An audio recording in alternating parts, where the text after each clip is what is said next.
Olá, minhas queridas amigas e queridos amigos do Trino Concursos. Tudo bem, pessoal? Estamos aqui de volta. Vocês viram a aula 19, mas ainda estamos tratando de temática da aula 17. Né? Depois desta aula de hoje, aí nós teremos mais duas. Né? Então, do nosso programinha original, ainda acrescentamos outras duas aulas. A próxima será sobre algumas ações com procedimentos especiais e a última será sobre juizados especiais. Combinado, pessoal? Hoje, dando continuidade à temática que nós vimos no encontro passado, estamos mais uma vez aqui em Poços de Caldas com o nosso querido amigo Edu.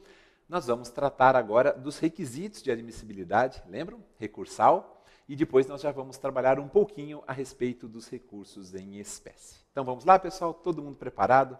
É o seguinte, meus amigos. No encontro passado, nós falamos da diferenciação entre juízo de admissibilidade e juízo de mérito. E eu já falei para vocês, olha, nós temos alguns pressupostos, alguns requisitos de admissibilidade que, se preenchidos, ou seja, superada positivamente a fase da admissibilidade, conhecido o recurso, admitido o recurso, daí é que nós passamos para o juízo de mérito. E quais são esses requisitos de admissibilidade? Edu, põe na telinha para nós aquele slide, por favor.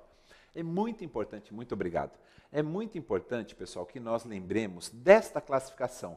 Maurício, tem uma outra que a doutrina traz, né? Tem uma bastante semelhante a essa, é verdade. Só que esta classificação aqui, pessoal, entre requisitos intrínsecos e requisitos extrínsecos, é a classificação também do professor Barbosa Moreira.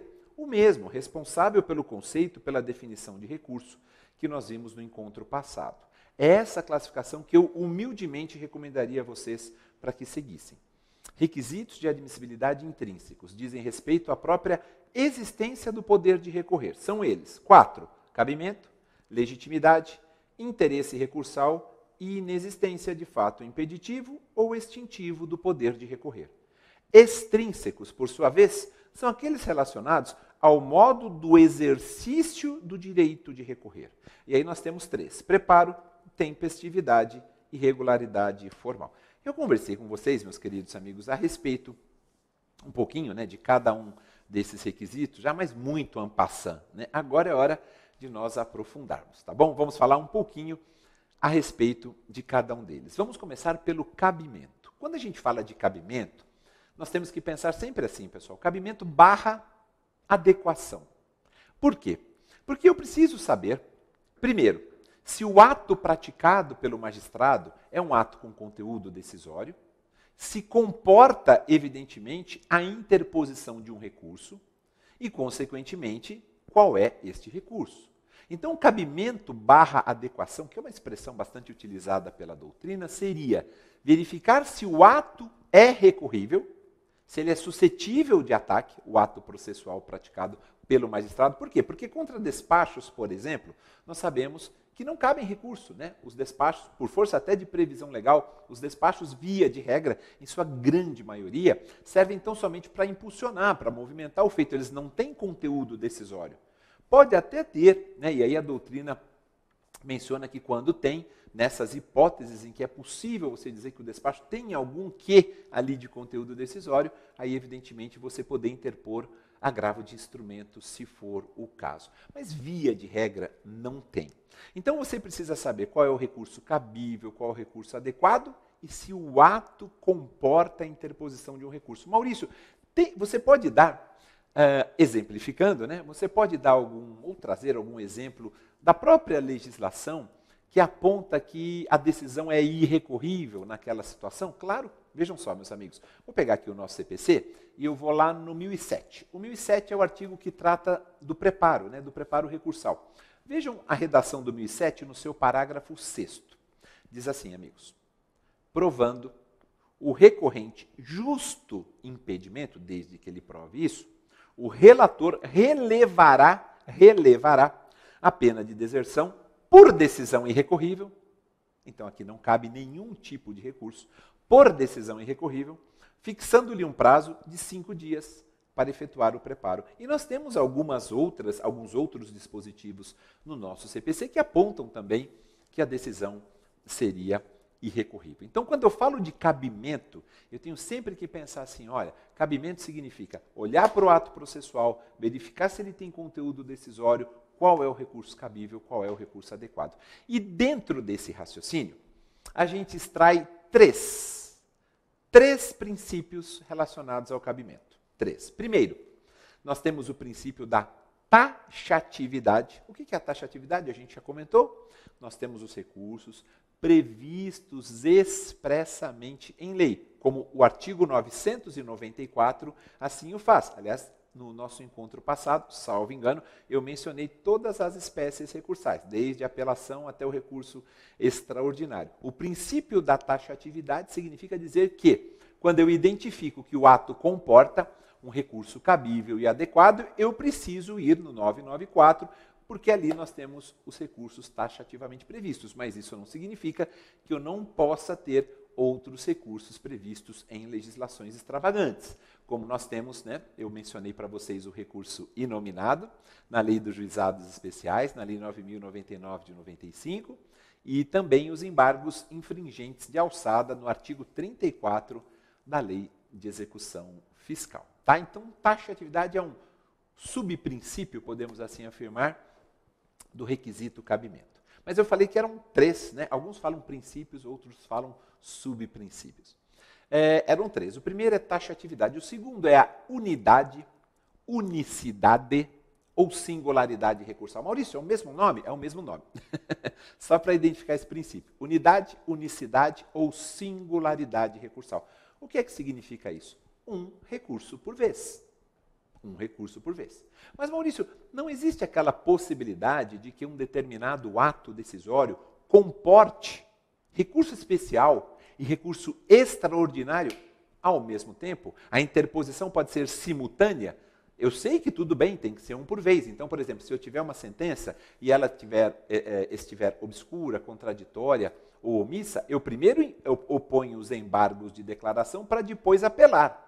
Tudo bem, eu entendi. Eu não vou interpor a apelação e opor os embargos ao mesmo tempo. Não, é um por vez. Mas o 1031, artigo 1031 do nosso CPC, ele permite sim, que a depender do conteúdo do acórdão, que será objeto, né, ou poderá ser objeto de recurso especial e de extraordinário, ambos os recursos sejam interpostos simultaneamente. Então, deixa eu só fazer uma leitura bem rápida aqui do 1031, pessoal. Eu sei que vocês vão ler depois, né, mas não custa nada. Nós fazemos uma leitura rápida aqui para a gente ir sedimentando esse raciocínio. Eu diria que é uma mitigação, né, do princípio ou subprincípio da unidade, unicidade ou singularidade recursal. Ele diz assim, ó, na hipótese de interposição conjunta de recurso extraordinário e de recurso especial. Por quê? Porque o acórdão ofendeu a Constituição Federal, mas também ofendeu uma legislação infraconstitucional. Os autos vão ser remetidos ao STJ.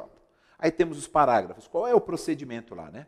Concluído o julgamento do recurso especial, lá no STJ, os autos são remetidos ao Supremo, para que o Supremo aprecie o recurso extraordinário, desde que ele não esteja prejudicado. Parágrafo 2º. Se o relator do recurso especial, lá no STJ, considerar prejudicial o recurso extraordinário, de repente ele vai falar assim, olha, é importante que a gente já está estudando os recursos em espécie, né? O relator lá do recurso especial lá no STJ, vamos supor, a ministra Nancy Andrighi, se ela, por acaso, sendo relatora do recurso especial, ela perceber e considerar o recurso extraordinário pré-judicial, quer dizer, olha, primeiro tem que analisar o extraordinário, depois a gente analisa o especial aqui no STJ, porque os dois recursos foram interpostos simultaneamente contra o acórdão, em decisão irrecorrível, olha, de novo um exemplo de decisão irrecorrível. A ministra Nancy Andrighi, apenas um exemplo, ela sobrestará o julgamento do especial e remete os autos ao Supremo. Por quê? Porque ela entendeu que primeiro tem que ser julgado o recurso extraordinário, depois o especial. Mas quem vai dar a última palavra, pessoal? É claro que é o Supremo, né? Aí vem o parágrafo 3º e diz, na hipótese do parágrafo 2º, se o relator do recurso extraordinário, também em decisão irrecorrível, rejeitar a prejudicialidade, vamos supor que lá no Supremo tenha sido o ministro, vamos pegar aí, vai, o Dias Toffoli, Fala, olha, não tem nada de prejudicial. Vocês aí no STJ têm que julgar primeiro o especial, depois a gente julga aqui o extraordinário. Se assim ocorrer, né, ele devolverá os autos ao STJ para o julgamento do recurso especial. Esse é o segundo princípio, o subprincípio relacionado ao requisito cabimento. E tem o terceiro, que é extremamente importante. Eu tenho certeza que os amigos vão se recordar da fungibilidade recursal. Maurício, esse é um tema interessante, né? A doutrina, ela diz assim, olha, é possível aceitar um recurso no lugar do outro? É possível. Doutrina. É possível. Ela diz assim, desde que haja uma dúvida objetiva, inexista um erro grosseiro e seja respeitado o prazo para a interposição do recurso que deveria ter sido interposto. Então, dúvida objetiva, uma equivocidade do texto de lei, né? Equivocidade até na jurisprudência, tem que ter essa dúvida objetiva. Não pode ter ocorrido qualquer erro grosseiro, isso vai ser analisado caso a caso, e o prazo do recurso que era para ter sido interposto, mas foi outro, mas vai ser aceito um no lugar do outro, esse prazo tem que ser respeitado. O professor Fred Didier Júnior, ele chega a comentar que até a questão do prazo, da tempestividade, não necessitaria de observação. Mas aí o que acontece, pessoal? Vai cair o que na nossa prova objetiva? Provavelmente, as hipóteses de fungibilidade recursal que a gente tem previstas no CPC. São 3 hipóteses que eu gostaria muito de destacar com vocês, tá bom? 1024, parágrafo 3º, 1032, 1033. Vamos começar com o 1024, parágrafo 3º. É a aplicação concreta do princípio da fungibilidade recursal no CPC. Você opõe os embargos de declaração, mas o conhece como agravo interno, uma praxe bastante comum no Supremo Tribunal Federal. Agora está positivado. Vamos dar uma olhadinha, Edu, por favor, pode colocar na tela. Muito obrigado, meu amigo. Olha só, pessoal, que interessante. O 1024, parágrafo 3º. Ele diz assim, o órgão julgador conhecerá dos embargos de declaração que foram opostos, né, como agravo interno. É a aplicação concreta da fungibilidade recursal. Se o juiz entender, que é este o recurso cabível, este qual? O agravo interno. Mas, embargos de declaração tem uma finalidade, agravo interno tem outra. Rapidinho, Edu, só para deixar bem claro, a gente adianta, né? Quando a gente vai falar dos recursos em espécie, no segundo bloco, a gente adianta embargos de declaração, obscuridade, contradição, omissão ou erro material. Agravo interno é aquele recurso que você interpõe contra decisões monocráticas, né? Unipessoais do relator. Tá certo? Está previsto lá no artigo 1021. Então, você aceitar os embargos de declaração que têm uma finalidade completamente diferente daquela do agravo interno, significa, peraí, eu aceito, tudo bem, ok, até porque o agravo interno tem 15 dias, né, de prazo, embargos de declaração tem 5, nem vai ter prejuízo na questão do prazo, né, mas vamos ajustar. Vamos ajustar. A sua ideia inicial era uma. Já que eu vou conhecê-lo como agravo interno, né, o órgão julgador vai conhecer como agravo interno, vamos ajustar de acordo com o 1021, parágrafo 1º. Não é isso, Edu? Pode voltar lá na telinha, por favor. Obrigado. Aí está, pessoal. Desde que determine previamente a intimação do recorrente para, no prazo de 5 dias, complementar as razões recursais de modo a ajustá-las às exigências do artigo 1021, parágrafo 1º, como eu havia mencionado. O 1021 é o artigo que trata do recurso de agravo interno. E o parágrafo 1º diz assim, na petição, mais ou menos, né, na petição do agravo interno, tem que se impugnar especificadamente os fundamentos da decisão agravada. Especificar fundamentadamente.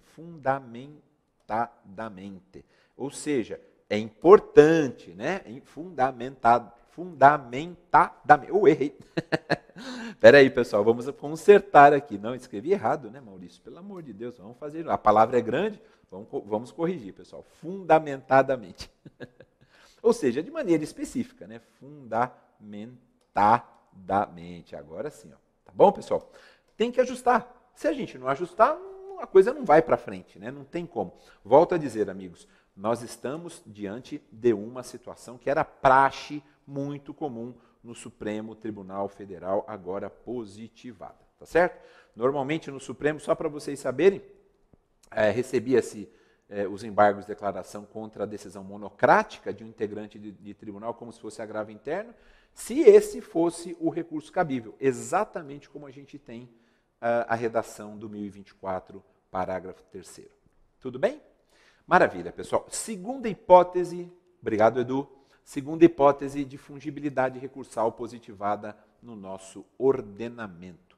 O 1032 dizendo assim, olhem só, como eu falei, quem dá a última palavra é o Supremo. Se o relator, lá no STJ, está diante de um recurso especial, e aí ele olha para aquele recurso especial e fala assim, opa, esse recurso, na verdade, não deveria estar aqui. Por quê? Porque ele versa sobre questão constitucional. Questão constitucional, competência do Supremo. Se o relator no STJ entender desta maneira, ele tem que dar um prazo. Vejam que nos embargos de declaração como agravo interno, o prazo é de 5, aqui é de 15. Aqui é de 15, para quê? Para que o recorrente demonstre a existência de repercussão geral, que é um pressuposto de admissibilidade do extraordinário, não é? E se manifeste sobre a questão constitucional. Só tem um detalhe, né, Edu, que nós não colocamos aqui de propósito. Só tem um detalhe. O relator no STJ, ele entende que, na verdade, nós estamos diante de um recurso especial, mas que fala de questão constitucional. Então, o que se diz? Olha, te dou 15 dias, demonstra a repercussão geral e também se manifeste sobre a questão constitucional. Mas o Supremo é que vai dar a última palavra, porque vem o parágrafo único do 1032, eu não coloquei de propósito, e diz assim, cumprida a diligência de que trata o caput, o relator remeterá o recurso ao Supremo, que, em juízo de admissibilidade, poderá devolvê-lo ao STJ. Tá certo? Então, pode o relator lá no STJ entender que é um recurso que versa sobre questão constitucional. Mas quem vai dar a última palavra vai ser o Supremo. Tá certo? Edu, temos mais um, né? Temos mais um exemplo de fungibilidade. Pode colocar na tela, por favor, que é o 1033. Obrigado, meu amigo. Aí está, olha, se o Supremo Tribunal Federal, aí já é uma situação diferente, né? A gente já está imaginando não mais o STJ, agora o Supremo. Ele considerar como reflexa, não como uma ofensa direta à Constituição, mas sim como reflexa, não direta. Se ele, o Supremo, considerar como reflexa a ofensa à Constituição afirmada no recurso extraordinário, por pressupor a revisão da interpretação de lei federal ou de tratado, o Supremo faz o quê? Manda para o STJ para julgamento como recurso especial. Tá bom, meus amigos? Então aqui não tem discussão. Também quem dá a última palavra, quem é, Edu? É o Supremo Tribunal Federal. Tá bom? 3 exemplos de fungibilidade recursal. E só porque a gente estava falando do cabimento, amigos, né? Fechamos cabimento, Edu? Fechamos. Qual que é o nosso segundo requisito de admissibilidade intrínseco, Edu? Pode colocar na telinha lá, por favor, rapidinho? Obrigado. Aí está, pessoal. Cabimento já foi. Vamos dar um tiquezinho. Legitimidade. Pode voltar, Edu, por favor. A legitimação, muito obrigado. A legitimação significa só pode interpor o recurso quem for legitimado para tanto. E o rol dos legitimados está lá no 996. Tá bom, meus queridos amigos? Ali a gente tem parte vencida, terceiro prejudicado e o MP. O MP é parte legitimada para interpor recurso, seja como parte, seja como fiscal da ordem jurídica. Ele tem legitimidade, sim, para interposição recursal, seja quando ele atua como parte, seja quando ele atua como fiscal da ordem jurídica. Terceiro prejudicado, pessoal, rapidamente, temos vários exemplos. Tá? Vou dar um exemplo que é muito comum, muito comum. Imaginem uma ação de despejo acumulada com cobrança de aluguéis. Imaginem que essa ação tenha sido proposta pelo dono do imóvel, o proprietário, locador, contra o inquilino, o locatário. Não colocou o fiador. O fiador não faz parte. Se essa demanda for julgada procedente, decretando-se o despejo e condenando o réu ao pagamento dos valores locatícios, né, que estavam pendentes, é claro que o fiador que não foi parte, é um terceiro, ele é um terceiro prejudicado. Porque se o locatário não pagar os aluguéis, é o fiador que vai ter que pagar. Então ele é um terceiro prejudicado, tem legitimidade para interposição de recurso. Basta ele demonstrar, né, o nexo de interdependência entre aquela relação jurídica que foi discutida e os interesses dele, né? É só isso, não há problema algum. Junto uma cópia do contrato de locação ali, se é que já não está nos autos, né? Apontando que ele é, e já está, e invariavelmente já estará, né? É só apontar que ele é o fiador e, portanto, foi prejudicado. Tá bom? Legitimidade, artigo 996. Pode voltar lá, Edu, por favor, naquela nossa telinha. Obrigado. Vamos lá, pessoal. Interesse recursal, nosso terceiro requisito intrínseco. Bom, o que eu falaria para vocês, amigos, em relação ao interesse recursal? Segue a mesma metodologia do interesse de agir como condição da ação. Ou seja, o interesse recursal, ele é demonstrado quando nós nos deparamos com aquele binômio, necessidade barra adequação, necessidade barra utilidade. Eu demonstro o interesse recursal quando, pessoal? Quando eu estou diante de uma situação em que a única forma de eu tentar melhorar é a interposição de um recurso, melhorar aquele quadro, em razão de uma decisão que foi proferida contra mim, total ou parcialmente, não importa, não importa. O interesse recursal, ele surge a partir do instante, né, em que eu necessito de um resultado melhor, por isso necessidade, e vou me utilizar de um recurso adequado para tanto. Para quê? Para ter um resultado útil melhor. Por isso necessidade barra adequação, necessidade barra utilidade. É aqui e é assim que eu demonstro o interesse recursal. E por último, Edu, pode voltar lá na telinha também, por gentileza, é bom que os nossos amigos vão acompanhando, muito obrigado. Último requisito intrínseco, inexistência de um fato impeditivo ou extintivo do poder de recorrer. Significa dizer o seguinte, amigos, eu não posso interpor um recurso, desistir dele no meio do caminho e querer interpor novamente. Eu não posso abrir mão da interposição de um recurso e depois querer interpor o recurso. Ou seja, eu falei da desistência e da renúncia recursal. Inexistência de um fato impeditivo do poder de recorrer é a inexistência da desistência. Eu não posso interpor um recurso, desistir e depois querer interpor ele novamente. Maurício, mas mesmo dentro do prazo recursal, vamos supor, apelação, interponho no segundo dia, desisto no quinto. Apelação tem 15 dias de prazo, eu não posso interpor ainda no 10º, no 11º, não. Ali a gente já pode falar de preclusão lógica, de preclusão consumativa. A doutrina é bem tranquila nesse sentido. Porque a desistência difere da renúncia, amigos. Por quê? Porque a desistência pressupõe um recurso já interposto. Renúncia não. Renúncia eu abro mão da interposição do recurso. E mais um detalhe importantíssimo. Depois eu recomendo muito aos amigos a leitura dos artigos 998, que fala da desistência, e 999, que fala da renúncia. Porque tanto na desistência quanto na renúncia não há necessidade de anuência, de concordância da parte adversa. Tá certo? Então, desistir significa recurso já interposto. Renunciar, abrir mão da interposição de um recurso. E pode se dar, né, ambas podem se dar de forma expressa ou também de forma tácita. Um exemplo clássico que a doutrina fala, e como já foi muito cobrado em prova objetiva, é renúncia tácita, é aquela em que nós temos uma sentença, por exemplo, né, proferida, a parte ré simplesmente vai e cumpre o conteúdo daquela sentença, né, condenatória. Vai lá, vamos supor, era o pagamento de uma quantia, ela vai e paga. Pronto, acabou. Ali significa uma renúncia o quê? Tácita. Por quê, pessoal? Ela abriu mão da interposição do recurso porque ela cumpriu com o comando decisório. Pronto. Aliás, seria incompatível, né? Eu cumpro o comando da sentença, eu pago a quantia que tem que ser paga e depois eu vou interpor o recurso? Não tem como. Tá certo? Vamos fechar, Edu, com os extrínsecos? Pode colocar na telinha lá, por favor. Obrigado, amigo. Vamos lá, pessoal. Preparo tempestivo. Eu vou começar pela regularidade formal, pessoal, por esse aqui. Tá bom? O que é a regularidade formal, Edu? Regularidade formal é o chamado princípio da dialeticidade. Maurício, a gente falou disso quando você tratou da remessa necessária. Isso mesmo. Dialeticidade compreende o quê? Razões e contra-razões recursais. Razões. E aí você tem um diálogo. E mais ainda, a regularidade formal significa você impugnar de maneira especificada, fundamentadamente. Aquela palavrinha lá que eu escrevi errado. Você impugnar de maneira especificada os fundamentos da decisão que você quer ver reformada. Isso é regularidade formal. E mais ainda, pessoal, alguns recursos têm uma regularidade formal específica, própria. Vocês querem ver, amigos? Eu vou pegar o 1010. 1010 é um artigo, já estamos falando dos recursos em espécie, olha que coisa boa. O 1010 é um artigo que trata do recurso de apelação.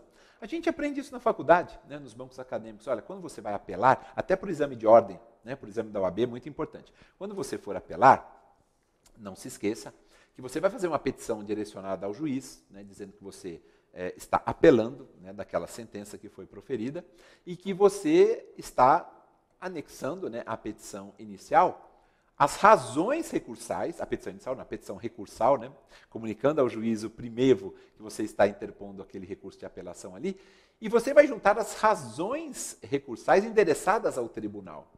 Então, uma petição direcionada ao juízo, primevo, juízo de origem, que prolatou a sentença, dizendo estou recorrendo, isso é regularidade formal.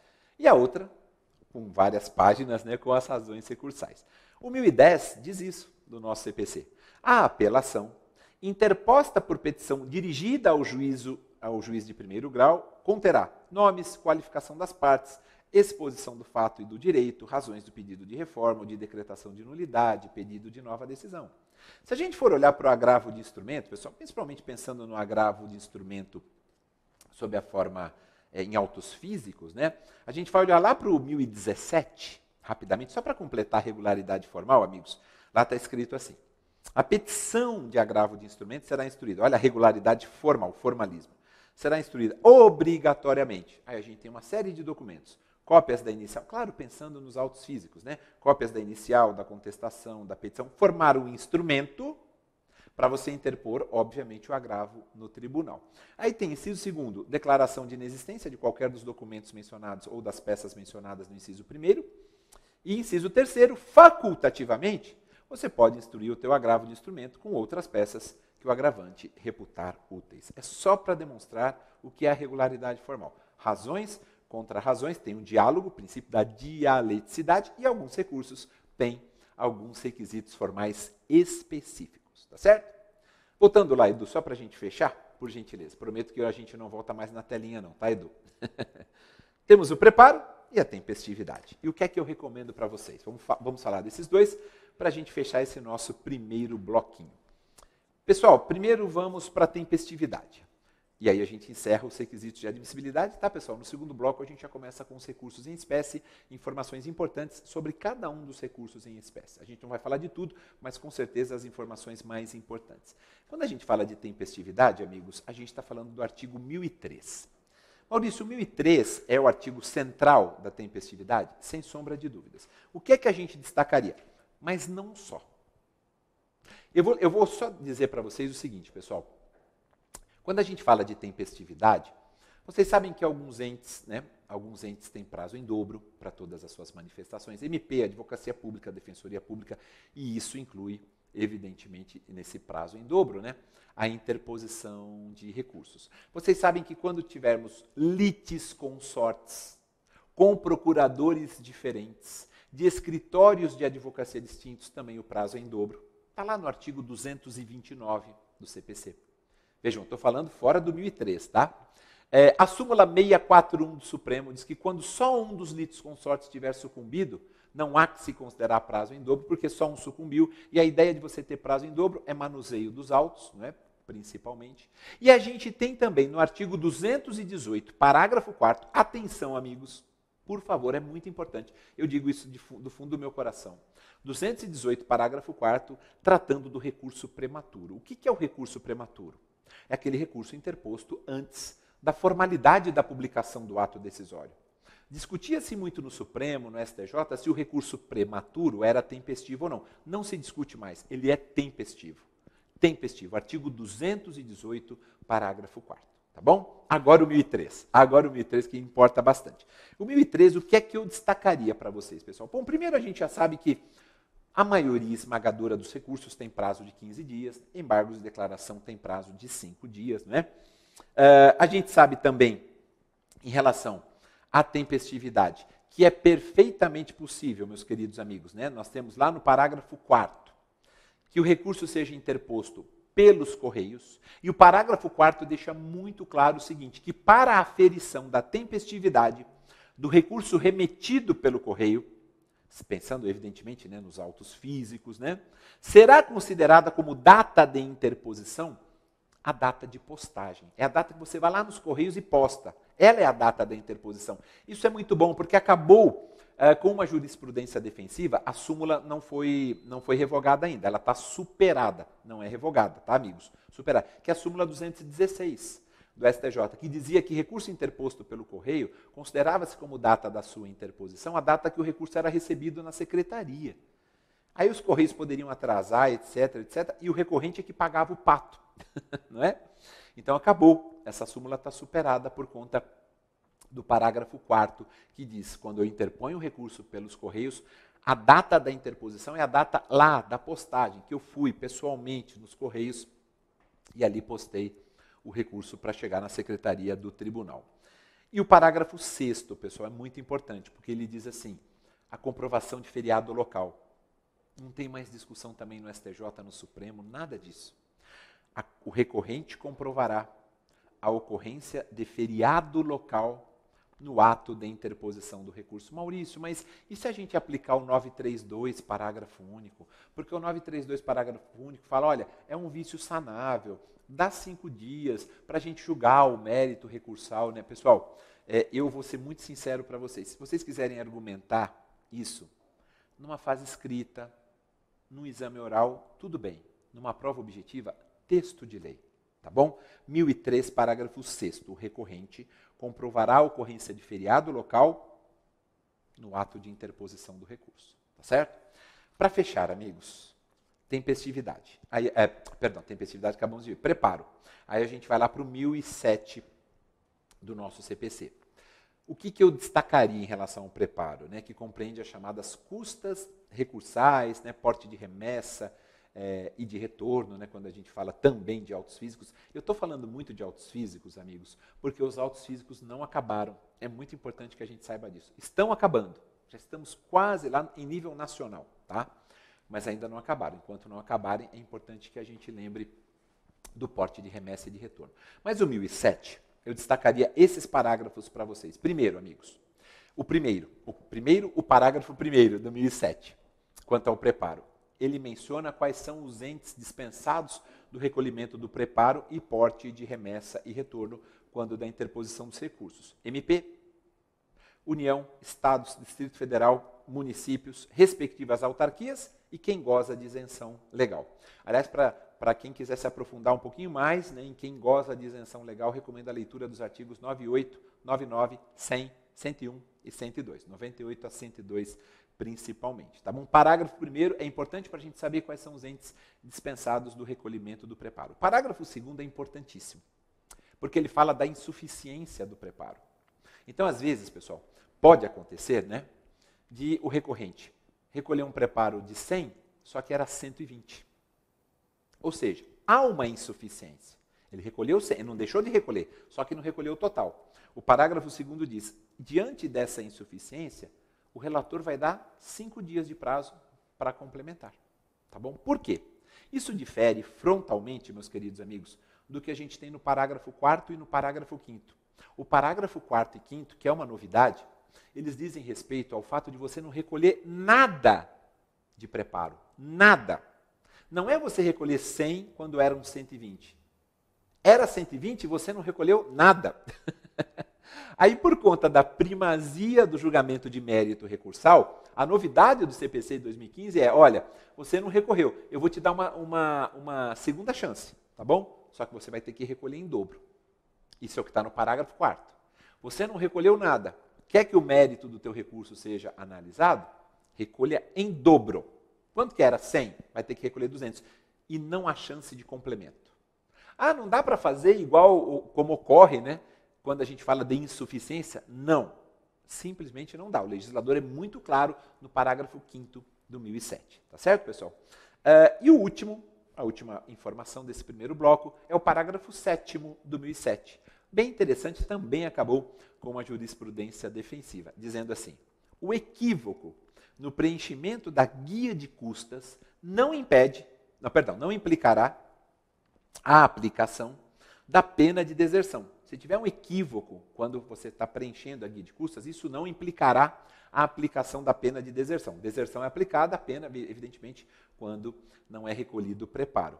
Cabendo ao relator, Na hipótese de dúvida quanto ao recolhimento, intimar o recorrente para sanar o vício no prazo de 5 dias. Nós tínhamos jurisprudência, pessoal, extremamente defensiva, dizendo assim, olha, se tiver equívoco, nem conhece do recurso. Um mero equívoco. Por que não dialogar com o recorrente? Às vezes o relator olha lá o preenchimento da guia de custas e vê um equívoco ali, um vício sanável.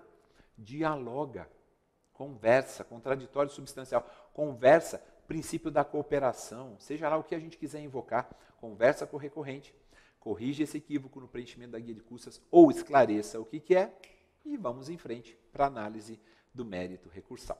Tá bom, pessoal? Terminamos os pressupostos de admissibilidade, os requisitos de admissibilidade. Já já voltamos no nosso segundo bloco para falarmos um pouquinho de cada um dos recursos em espécie. Até já.